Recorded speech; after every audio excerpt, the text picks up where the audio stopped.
बिस्मिल्लाहिर्रहमानिर्रहीम। आप सही कह रहे हैं, फॉर्म लगी है अल्हम्दुलिल्लाह उसके लिए। और जब आप ऑस्ट्रेलिया जैसी कंडीशंस में खेल के आते हैं तो आपका जो मोराल और जो कॉन्फिडेंस का लेवल होता है वो अबव द स्काई होता है। तो T20 मेरे ख्याल में ईजी हो जाती है आपके लिए। और जो सेलिब्रेशन थी, you will find every time new celebration.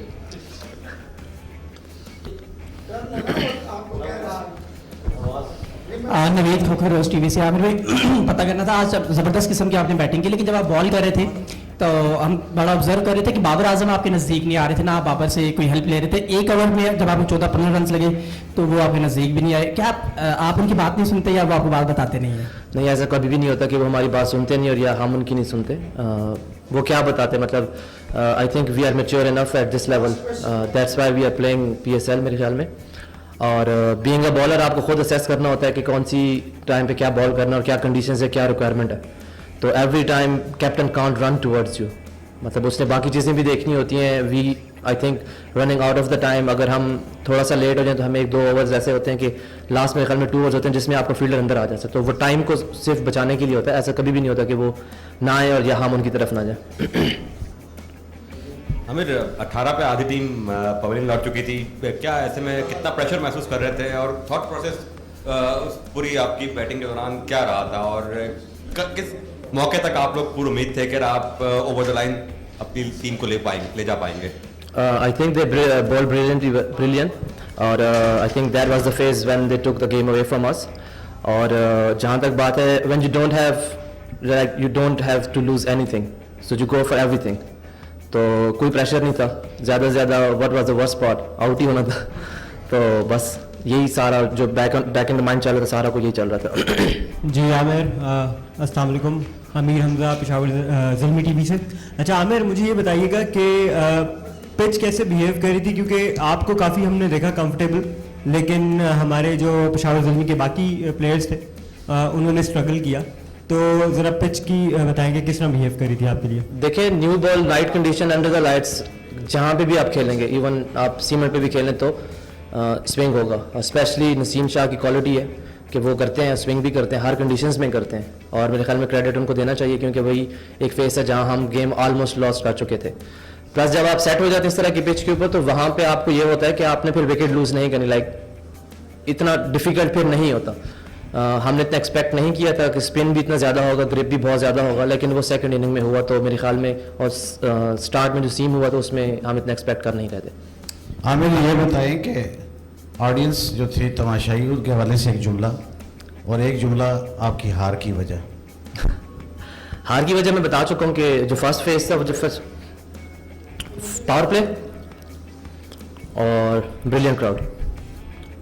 Aamir, crowd वही। आमिर जमाल में यहाँ बैठ, कोई बात नहीं। नासिर राजा FM 100 से।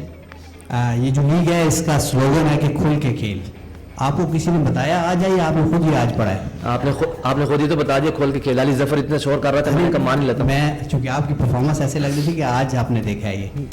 नहीं, मेरी नेचुरल गेम है।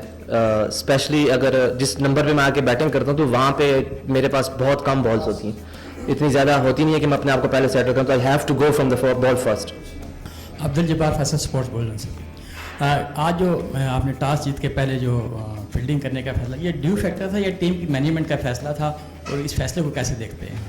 आई थिंक अगर वो भी होते तो वो भी बॉलिंग करते पहले, मेरे ख्याल में। उसकी वजह ड्यू फैक्टर डेफिनेटली होता है, रात के टाइम आपको ड्यू फैक्टर इफेक्ट करता है। और बाद में जो आपका जो बैट पे बॉल आना बहुत इजी हो जाता है, लेकिन हमने एक्सपेक्ट नहीं किया था कि इतना ज़्यादा सेकंड इनिंग में सीम होना शुरू हो जाएगा। तो मेरे ख्याल में जो मेन रीज़न थी हमें बैटिंग करने की, वो यही थी कि हम सेकंड में चेज़ अच्छा कर जाएंगे। आमिर, पिछले एडिशन में भी हमने देखा कि आप पहले 5 मैच जो है वो बेंच पे बैठे रहे और फिर रावलपिंडी में आपको मौका दिया गया। इस दफ़ा भी आप पिछले सीजन में आप रावलपिंडी में खेले, पहले मैच में आप इम्पैक्ट दे रहे, दूसरे मैच में आप मैन ऑफ द मैच रहे। इस दफ़ा भी आपको 2 मैचेस के बाद शायद ड्रॉप कर दिया गया और रावलपिंडी में आपको खेलने का मौका दिया गया। क्या आपकी मैनेजमेंट में स्पेसिफिक आपको रावलपिंडी के लिए रखा हुआ है? देखें, मेरे ख्याल में this question should have been asked from the management as well. और जहाँ तक बात है कि मेरे ख्याल में फ्रेंचाइज क्रिकेट जो होती है उसमें आपके डिफरेंट कम्बिनेशंस ट्राई होते हैं, और सेम लास्ट ईयर भी ऐसा ही हुआ था कि we were struggling to get that momentum going. और हमने जैसे ही हमारा मोमेंटम बना तो मेरे ख्याल में मैं बाकी के सारे मैचेस खेला था। सेम इसमें भी ऐसा ही हुआ। और मेरे ख्याल में शायद मेरे लिए लकी है रावलपिंडी का ग्राउंड, वो भी चाहते हैं कि यहाँ पे लक आजमाओ। Mohsin Ali, president Rawalpindi Islamabad sports association और मेट्रो न्यूज़ का मैं स्पोर्ट्स एडिटर हूँ। आमिर, आपको मुबारक हो, बहुत अच्छा आप खेले हैं। हमारे एक साबका ऑलराउंडर हैं, टीवी पे बैठ के हमेशा वो तो कहते हैं आप आम से, आपको तो बैटिंग नहीं आती। ऑस्ट्रेलिया में भी आपने बैटिंग दिखाई, आज भी आपने बैटिंग दिखाई। किस तरह की बैटिंग वो आपसे देखना चाह रहे हैं? अब मैं आपकी सेलिब्रेशन, एक बंदे ने पूछा था कि वो सेलिब्रेशन की होती थी। I don't care about critics. मेरा बीइंग ऑलराउंडर जो जॉब है, I think I am just trying to give my best and whoever talks about me behind me, I don't care. I think मेरा जो main focus होता है वो ये होता है कि जब भी मुझे या बॉलिंग में या बैटिंग में जहाँ पे भी मुझे मौका मिले तो मैं अपने आप को वैल्यूएबल टीम के लिए इम्पैक्ट प्लेयर साबित करूँ। और बीइंग ऑलराउंडर, आप हर मैच में ऑलराउंडर से ना तो 50 एक्सपेक्ट करते हैं, ना ही 5 आउट एक्सपेक्ट करते हैं। तो या वो बैट से करेगा या वो बॉल से करेगा। तो I don't know his name, but ever his name is, तो due respect from him as well. उसने मेरी अच्छाई के लिए बात की होगी, इस वजह से बात की उसने।